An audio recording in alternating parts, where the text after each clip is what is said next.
was Hurricane Carla when it reached the peak of its fury. 170-mile-an-hour winds send the waters of the Gulf of Mexico crashing into the Texas coast. Houses are literally ripped apart by the fierce winds, and in most areas there are very few dry spots.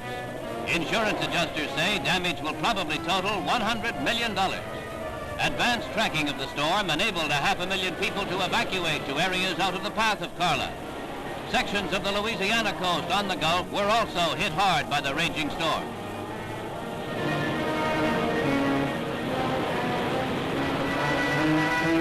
Carla was one of the most powerful hurricanes on record, and also the most carefully studied in history. But all is not over when the stormy lady exits. Its ferocity generates a tornado at its heels, adding to the devastation already embedded in the minds of people.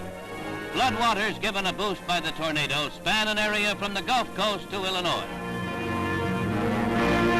The storm itself is gone, but many roads are closed until the water recedes. What is left is a shambles as far as the eye can see. Slowly, people are returning to what was once a home, realizing the big task in front of them of clearing the rubble and rebuilding and recapturing a life set back by Carla. Facing disease, disrupted utilities, no drinking water, families salvage what is left. Faces tell the grim story. Deaths caused by Carla and the tornado are low, and again officials credit the excellent tracking and warnings by weather stations. The cleanup job is underway, but the people are ever mindful of another storm brewing in the Atlantic some 1,000 miles east of San Juan. They hope and pray it will navigate a course away from the Gulf and out into the open sea.